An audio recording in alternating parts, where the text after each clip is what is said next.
Next video, bro. 5 disturbing recordings left by missing people. I do give a fuck about this one. Let's get spooky. They were talking about malware and all this bullshit, bro. I don't care. A mother of two named Susan Powell recorded a video where she documented the assets in her home in Utah, just in case, in her own words, something happened to her.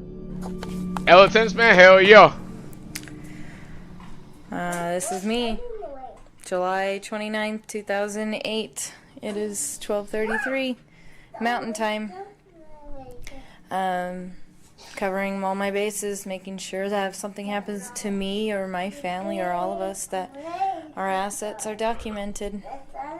Hope everything works out and we're all happy and live happily ever after as much Damn, as bruh. possible. That nigga Strat disappeared. Yo, I'm literally right here, bruh. Y'all are focused on me. I'm trying to see what the fuck Susan Powell had going on, bruh. Strat left this again. Bro, I'm literally right fucking here. What do you mean I left y'all niggas, bro? Like, can y'all really not see me? Don't answer that, because I know y'all fucking can. It was made on her attorney's advice, who feared that Susan's husband Josh might attempt to sell some of her most expensive assets. In the years leading up to the now infamous video's recording, the couple's marriage had been under a lot of strain, and during the recording, Susan lets on that things had been everything but peaceful between her and Josh over the past few years. Alright, buddy. This is all stuff Alright, buddy. in a year or less through Home Depot on my credit. Josh bought a lot of stuff and then he had to bankrupt it. Damn. And then he bought a little bit more on my credit. There's a nice lamp. These are things to roll wood with. And I had necklaces too. I don't know where those are. I just got in a rage, as you can see, and broke this. He disappeared like my dad. Alright. There's Alright. studs and pearls and opals in there. Alright, wait, what the Broke fuck? this and threw all my DVDs and made a mess. Because he was angry at me about a year or two back. Although Susan had been seeing a divorce attorney to look into the possibility of leaving her husband, they were still living together in 2009, almost a year and a half after the video was recorded. Damn. On the morning of December 6th of that year, Susan went to church with her two boys, after which a neighbor went to visit her, leaving her house at about 5 p.m. That night, Josh allegedly took the couple's two boys, Charlie and Brandon Powell, on a camping trip in the middle of the night in blizzard conditions to a campsite on the Pony Express Trail. Oh, hell no. According to Josh, Susan stayed home because she was tired. The story goes that the next day, Susan's family and friends reported her missing when her two boys weren't dropped off at daycare.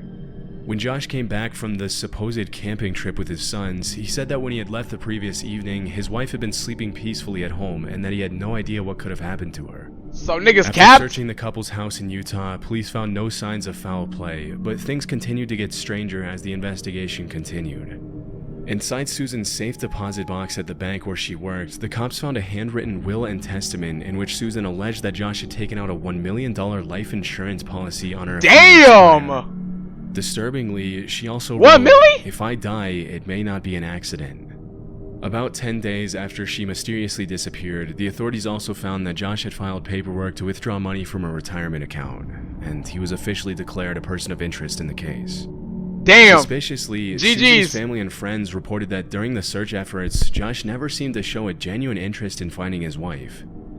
Duke Dennis. Boy, ain't no way, boy. And I sound just like that nigga low-key.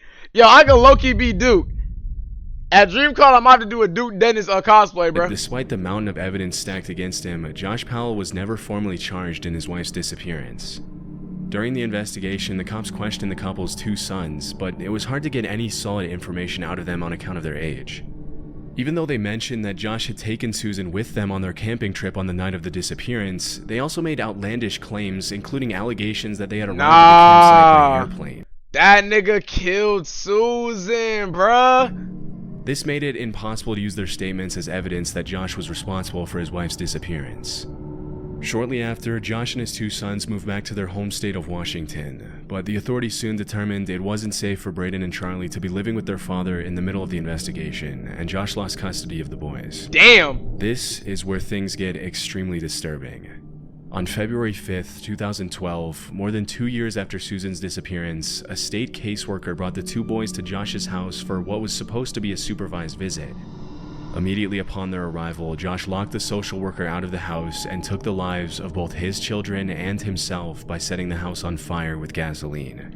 Yo, what the fuck? Yo, niggas is demons. What the fuck? Yo, this nigga's a Took the lives of demon. both his children and himself by setting the house on fire with gasoline. If his behavior during the initial phases of the investigation was suspicious, the unspeakable crimes Josh committed on that day in 2012 were about as clear of an admission of guilt as you can get in a case like this. In the That's aftermath of the fucking tragic insane. incident, the cops started looking into Josh's brother and father, who they suspected knew more about the case than they were letting on. Even though they had solid evidence to suggest Michael, Josh's brother, had helped him conceal Susan's body, the case reached a dead end when Michael also took his own life in 2013. More than a decade later, damn. Susan's dad won a lawsuit against Washington State for nearly $100 million on grounds of negligence and failure to protect 100 million bones? Oh my god. Niggas got money for the days. 2 children who were supposed to be in the state's custody, a big chunk of which he gave to a charity to support domestic violence survivors. Almost 15 yeah, get that years nigga out, after her bruh. disappearance and murder of her 2 children, people still gather in Susan's hometown of Puyallup, Washington every year to pay their respects and honor her memory. The last video Susan made Nigga, that's insane. Bitch went missing and then the husband locked the fucking police officer outside, killed both of his kids and himself by burning a fucking house down. That's documenting her crazy. assets received a lot more attention after everything That's had crazy. happened. With hindsight, the video is portrayed in a much more disturbing light. Susan saying things like, "I'm recording this just in case anything happens," makes you wonder if she knew her husband could do something this horrible as Man, was she filming. knew, bruh. Over the years, She Susan's definitely father has knew. been alerted of possible locations where his daughter's remains might be buried, including abandoned mines in Utah and other isolated locations. Sadly, every lead has turned out to be a false alarm, and it's very unlikely that Susan's remains will ever be found. Damn, that's sad as fuck, bruh. Niggas on this world are so Amber evil. Tuccaro was a 20-year-old Canadian First Nations woman from What was her Fort name? Amber Tuccaro. McMurray, Alberta. In August of 2012, she flew from Alberta to Edmonton International Airport and booked a hotel room with her 1-year-old son and a female friend for a short vacation. Okay. That night, she Niggas got wanna have a excited good about time. the trip and decided to hitchhike into the city by herself, after which she was never seen again. When Amber didn't return to the hotel the next day, her friend called her mother, who immediately called the Royal Canadian Mounted Police. Soon after, Amber was declared a missing person. The authorities dug into her phone records and found that she had received a phone call while she was in the company of an unidentified man. The recording is pretty unsettling, especially since it marked the last time she was ever heard alive. God damn. Where are we by? We're just heading south of Oh, this bitch got kidnapped. We're heading north to Beaumont. Yo, where are we going? Nah, she got kidnapped. No, this is a... Are you f***ing kidding me? You better not be taking me anywhere I don't want to go. I want to go into the city. See, bruh. Nigga got into one wrong Uber, bruh. Okay. One wrong Uber, No, bro. we're not going in the city, are we? No, we're not. That nigga taking her somewhere else, We're bruh. going to That motherfucker taking her on a back road right now. 50th Street. 50th Street. Are you sure? Absolutely. That you would hear the cap in his voice. 50th Street. 50th Street. 50th Street. East, right? That nigga just sounds menacing, bruh. He just sounds menacing, bruh. Travel.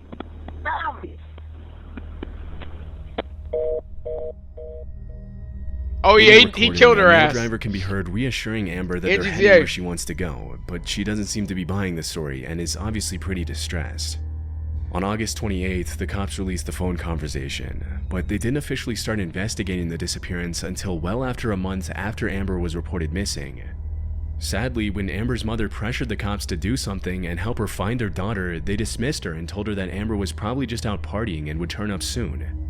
Tragically, on September 1st, 2012, just 4 days after the audio from the eerie conversation was released, the remains of Amber's body were found on a rural property near Leduc County by a group of horseback riders. One of the most frustrating aspects of this case is how unprofessionally the disappearance was handled by the Canadian police. After just 1 month of searching, Amber was taken off missing persons list based on a series of suspicious, unconfirmed, and anonymous sightings in Edmonton, and it took her mother an entire month to get her back on the list. By the time she was put back on the list by the negligent cops who made the unforgivable mistake, her property, which could have been used as evidence, Yo, I had never already been understood how a nigga, like, how you can just take a life, bro. That's just so crazy to me. And then to hide the body, and you fucking know that this motherfucker's not finna be found for a minute, it's just crazy to accidentally me. Destroyed after it was recovered from her hotel. Over the years, a few women have come forward claiming to know the identity of the man in the recording, with all of them accusing the same man. The authorities say they So it's not this nigga's first rodeo, bro. That's insane. He wasn't declared a person of interest. A few years ago, another man came forward and claimed that the man in the recording was his father. And wait, okay, so 3 different people told you that this nigga is probably someone you want to look into, and they were just like, nah. American citizen with no legal standing in Canada who had been living on a ranch in the greater Edmonton area. If the man's testimony is to be believed, his father is also responsible for several other mysterious disappearances and deaths that have taken place in the area over the last few years. One of the most disturbing aspects in the recording is the audible dishonesty in the man's voice, which is pretty much clear as day when Amber asks if he's sure they're going into the city, and he responds with an extremely fake absolutely. It's also pretty messed up how the cops— that nigga sounded sick as fuck when he said absolutely, bro. —handled the case from start to finish, and many people suspect the cause of the unprofessional management of the case was just straight up racism against the indigenous woman. Hopefully, we'll someday have an explanation for what happened that night to Amber Tuccaro, but for now the case remains a pretty disturbing mystery. That's crazy. And there's hella missing cases from like 2014, like decades and decades and decades ago, bro. Now, like, a YouTuber named Kenny Veach commented under the username SnakeBitMcGee on a video titled Snakebit Area McGee. 51 Technician's Son Discloses Secret Alternative Energy. See, that's where he fucked up. He's talking about Area 51. You know the government doesn't want us knowing anything about that shit, nigga.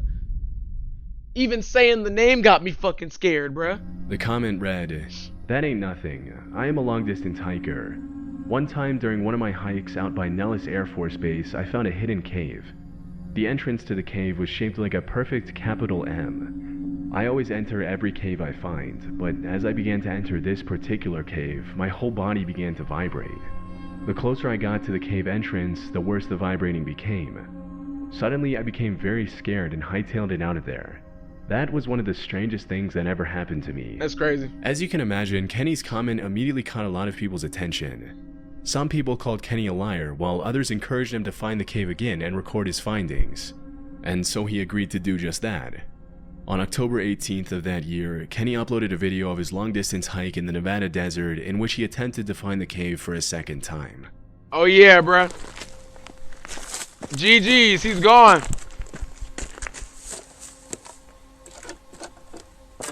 Well, here I am on my hike up here in the mountains north of Las Vegas. This is a canyon I just walked up in. Now you can't tell, but my truck is way out there by the mountains. Yeah, we definitely can't tell, bruh. At the Damn. beginning of the video, Kenny stands at So nigga ain't got no whip next to him, bruh. GG's, bro. the top of an abandoned mine shaft and gives his viewers an introduction into the monstrous hike that lies ahead of him that day. Y'all know about this? As the day goes on, he continues to record what he sees as he travels through the Mojave Desert trying to locate the cave again. There's some interesting stuff coming up here. Look, see those? Look at that. Kind of. Like, come on, dude. Right. Like, you playing with your life right now, bruh. Like, come on, bro. Yeah, that's kind of cool. It's not gonna be cool when you're missing, nigga. All right, I'm gonna turn it off and then I'll turn it back on here. Look at that. That's pretty cool right there. Huh. All right, off with the camera. And it was never turned back. Oh, That never was mind. the end of the video Kenny posted. Oh, yep, it was never turned Because back he on. failed to find the cave the second time through, a lot of his viewers criticized him pretty brutally, calling him a fraud and pressuring him into trying to find the cave for a third time. There we go. YouTube peer pressure. Man, sometimes you can't bite into it, but what did he do? In a sea of comments provoking Kenny, a user named Lemmy Killmister made a particularly disturbing and ominous comment that read, "No, do not go back there. If you find that cave entrance, don't go in. You won't get out." Still, on November 10th of that year, Kenny told his family he was going on an overnight hiking trip. Oh, that nigga never replied. For the third time to find the mysterious MCabe in the Mojave Desert, one of the hottest and driest regions in the world. That was the last time he was ever seen. On November 22nd, 2014, 12 days after he set off on his search for the MCabe, a group of search and rescue volunteers found Kenny's phone lying at the top of the same mine shaft he had pointed out in his MCabe Ah, video. GG's, bruh. Unfortunately, after his phone was located, the case went cold, and Kenny's body was never found. After the mysterious disappearance... Yo, I couldn't imagine being in a situation like this, bruh. I don't got the funds, Jay. People started coming up with all sorts of theories to explain what could have happened to Kenny. I got y'all most people niggas claiming on. that he had either fallen down the abandoned mine shaft or died of overexposure. Some of the more outlandish theories reported that Kenny could have witnessed a crime out in the middle of the desert and had to be silenced, or that he found a secret military base and was eliminated by the government. However, a few months after his disappearance, a comment on the original video made by a woman named Sharon Pilgrim shed light on an entirely new possibility, that Kenny had taken his... Nigga, what? It was his girlfriend? Well, not it was his girlfriend. This is his girlfriend. But... his own life. He took his own life? Pilgrim Damn. shed light on an entirely new possibility, that Kenny had taken his own life. The comment read, "I am the girlfriend that Kenny spoke of in the video. Kenny has not been found, and I feel that he probably will not be found for many, many months, if ever. Yo. I want you to know that I do not think Kenny had an accident. I believe he took his life. He battled with depression for many years and would not take medication or see a doctor. He quit his job a little more than a year before he disappeared." In response to his phone... But do y'all niggas... That's allegedly his girlfriend? Yeah, okay, allegedly. But do y'all think that this... I don't know, it's a setup, bruh. See, this nigga got set up. He got backdoored. I'm be real, because I do know there's a secret military base out there. I'm already knowing that, like, it's not a fucking... something that happened, bro. It's not a goddamn mystery. Well, it is a mystery. But this nigga didn't just want to die, bro. The mine shaft was about a 4-hour hike from his car. My nigga was on a mission to find some shit. He left it behind. He fucked around and found out. From the GPS in it. He also did not take his video camera with him on this solo hike. It was left in his home, so he had no intention of filming anything. Damn, my nigga was just curious. Look forward to new experiences with desert hiking, camping, and taking beautiful pictures of our desert. Enjoy your adventures of life, and thank you for the kind, loving comments sent my way. Even though the woman's comment seems pretty genuine and brings light to the very real possibility... What the fuck, Christian? What the hell? ...that Kenny took his own life, the case still doesn't have a solid conclusion. Over the years, several other YouTubers have found caves in the same area Kenny was hiking in that almost perfectly resemble the letter M, and recently one of them even had a danger restricted area sign put up next to his entrance. Oh yeah, GG's. So, even though it's possible that Kenny took his own life in the desert, his disappearance has still left more questions than answers. Man, missing people is crazy, On bruh. September 8th, 2015, a man named Tim from Mounds View, Minnesota contacted the police and told them his friend, 32-year-old Henry McCabe, a Liberian immigrant and Mr. auditor Mosby? for the Department of Revenue, had gone missing. As per Tim's testimony, Henry had been at a barbecue hosted by a friend named Emmanuel earlier that day and had left to go to a nightclub at around 11 p.m. After following up with the two acquaintances who had been with Henry at the club on the night of the disappearance, the cops realized they had a pretty complicated case on their hands. What happened? According to the two friends who had been with Henry at the C'est La Vie nightclub in Spring Lake that night, Henry had been drinking pretty heavily, and upon leaving the club at around 2 a.m., he allegedly asked William, one of the acquaintances he was with, to drop him off at a gas station nearby. After getting dropped off by William, who thought it was strange that Henry rejected his offer to drop him off at his house instead of a random gas station, Henry called his wife a little after 2:20 a.m. According to his wife, Henry sounded pretty delirious on the call, and near the end of the conversation, she called one of Henry's friends to ask him to go get her husband. Oh, nigga, somebody spiked my nigga drink, bruh. Even though the friend didn't answer the call, clubs are mid, I don't care. The conversation between Henry and his wife were recorded by the friend's voicemail, and the content of the conversation is pretty disturbing.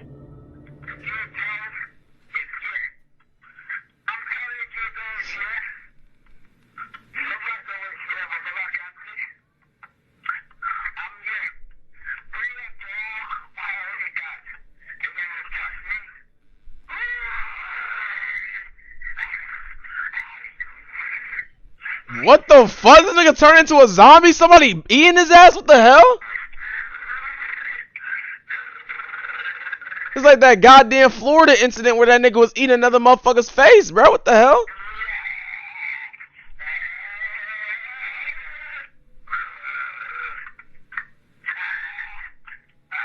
I'm looking creeped out, I ain't gonna lie.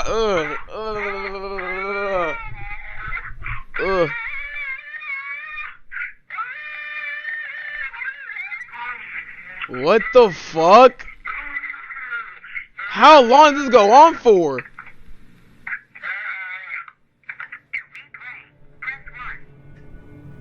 It's almost impossible to make out any of the words in the audio. Yeah, that and the nigga was combination of growls, freaking. moans, and screams makes it hard to know what to even make of the recording. But needless to say, the voicemail is pretty unsettling. It almost sounds like the screams are coming from someone who's being attacked, but we obviously can't know for sure. That same evening, another acquaintance called Henry and later told police that it sounded as though Henry had gotten into an altercation with someone. Wait, is that actually the? No, I thought the bath salt shit took place in like broad daylight. Strangely, even though Corrine McCabe, Henry's wife, mentioned that the sounds her husband was making during the call were extremely out of character for him, who was usually perfectly articulate, she only made a single call to one of Henry's friends to try to get him this to was pick after up the her club. husband, and when she didn't get a response, she went right back to bed. Even more strangely, during her questioning, Corrine repeatedly told the cops that she knew Henry was alive, even though she didn't have the evidence to prove it directly. After this extremely disturbing voicemail was recorded, Henry's phone records show that he called a Texas number that he had called over 20 times that day. Nigga, I'm in Texas. Nigga, they got zombies out here in Texas, nigga? But when the cops tried to trace the number, it came up as no longer in service.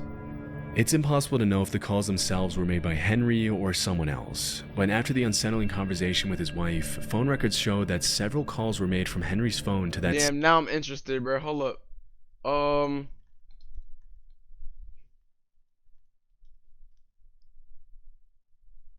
Damn, bro.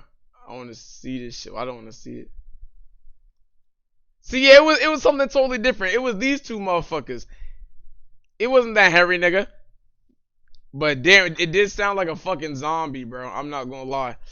Sound like a mean ass zombie, bro. What the fuck? Alright, where the fuck is the video at? Well, here we go. Same now disconnected number in the days following his disappearance. As the investigation went on, things continued to get stranger. Suspiciously, the cops never found footage of William's red car pulling up to the gas station where he had supposedly dropped Henry off, even though they checked the entire night's footage from all angles. Damn, William later ended up changing his story. William ate that nigga Henry. He dropped Henry off, he immediately got back in the car, and William dropped him off at another gas station a couple of miles away. It was later revealed by a confidential FBI informant that during the searches that took place after the disappearance, Emmanuel, the host of the barbecue, and a group of 3 other men would often stand a few feet away from the rest of the search party and talk suspiciously among themselves. Still, it was never determined if they had anything to do with the disappearance. Nah, hell yeah. On October 2nd, almost a month after Henry went missing, a strange anonymous letter was sent to the New Brighton Police Department a few miles from where Henry went missing. The letter read, "Henry McCabe, his body next to water, partially buried. Needs search dog to find. Witness who saw burial scared, female young, asked to come forward. Can remain anonymous and will protect." On November 2nd, the cops found Henry's body in Rush Lake, a few miles from where What the fuck? Okay. Henry had supposedly been dropped off on the night of his disappearance. Mysteriously, they didn't find any signs of foul play on his body, even though the anonymous letters suggest he was buried by someone else. Despite the lack of evidence so the nigga done buried himself? Oh, no, that nigga was definitely tweaking off of something. Body, it's possible that he was either forcibly drowned by a group of assailants, that he took his own life, or that something entirely different took place that night. The only thing we know for sure is that this is an extremely strange case that we'll probably never get a conclusive explanation for. Friday the 13th ass place, on God. In the summer of 2013, a 26-year-old oil worker from Texas, Ms. Kiff, my fault, named Brandon Lawson, arrived home from work and immediately got into an argument with his long-term girlfriend. Things had been pretty tense between the couple in the days leading up to that evening, as Brandon had frequently been working Monday through Sunday, and the youngest of the couple's 2 children was only a few months old. The old stress story. Alright. Also, Brandon had recently relapsed into addiction, which further strained their relationship. It's unclear if his girlfriend kicked him out of the house or if he decided to leave after about an hour of arguing. But whatever the case, Brandon got in his silver Ford F-150 and drove away from his home in San Angelo at midnight on August 8th, after which he was never seen again. The incredibly strange events that took place over the next few hours have turned this case into one of the most mysterious and disturbing disappearances of the decade. How is this photo zesty, bro? Like, what? About half an hour after leaving his house, Brandon made a phone call to his brother Kyle, letting him know that he was a few miles south of Braun on a stretch of highway in the middle of nowhere and that he was out of gas. After fetching a gas can from Brandon's house, which was about a mile away from his own, Kyle got into his car and prepared to drive to his brother's location. But things didn't exactly go according to plan for Brandon, and a few minutes later, at around 12:50 a.m., he made this disturbing call to 911. Oh shit, what it sound like? 911 emergency. Yes, I'm in the middle of the field. It's like we're just pushing guys over. Right here going towards Javelin on both sides. My truck ran out of gas. There's one car here. You got to take it to the woods. Please hurry. Okay, now run that by me. We're not talking to him. I actually ran into him. Ah, you ran into him. Okay. Got the first guy. Do you need an ambulance? Yeah, no, I need the cops. Okay. That's so crazy, bruh. Like, what do you... Hello? Nah, that nigga got blicked. Hello? Hello? Although it's hard to make out what's going on in the background, many people have alleged that they can hear Nah, the sound bro, what is wrong with niggas, bro? of gunshots and other people talking in the audio, but it's hard to confirm what exactly was being said and what was even going on during the call. 8 minutes after Brandon's 911 call, another driver called the cops to inform that a silver F-150 had been parked pretty dangerously on the highway with the back of the truck sticking out into the other lane. It's always the F-150, bro. Following Big his ass call trucks, to bro. 911, Brandon continued to contact his brother Kyle by phone, and they exchanged a series of strange phone calls. Even though these next calls weren't recorded, according to Kyle, Brandon sounded extremely paranoid, repeatedly claiming that he was being chased out of town by the Mexicans in the neighborhood. When Kyle asked him if he had been using Nigga, drugs the cartel again, done pulled Brandon up, bro. immediately denied it. At around 1:10 a.m., Kyle arrived at the location where the truck was parked, but Brandon was nowhere to be seen.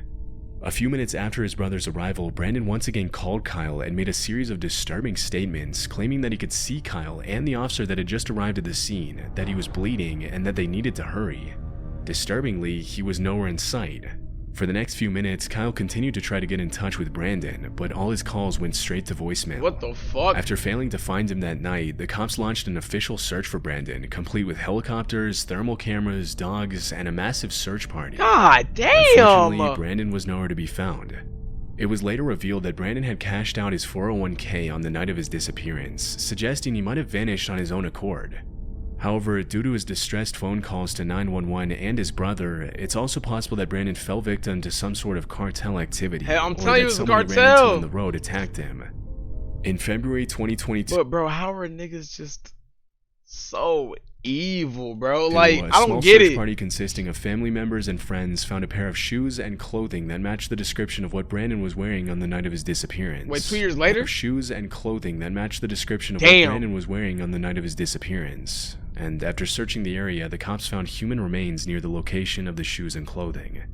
Even though the remains were sent to be tested more than 2 years ago, there still hasn't been a definitive answer for whether they belong to Brandon or what could have happened to him that night. Nigga. Hopefully, with time, more conclusive answers will surface to give Brandon's family a sense of much-needed closure. Until then, this will probably remain as one of the most disturbing missing persons cases from recent years. Man, I don't give a fuck, bro. You niggas is trying to tell me there's human fucking remains right next to that shit. And niggas is saying we don't know if that belongs to Brandon or not. Nigga, if the clothes fit the description of what he was wearing 2 years ago, wouldn't y'all kind of put 2 and 2 together? And there's human remains? I don't know. I don't know. But W fucking video though. I ain't gonna lie.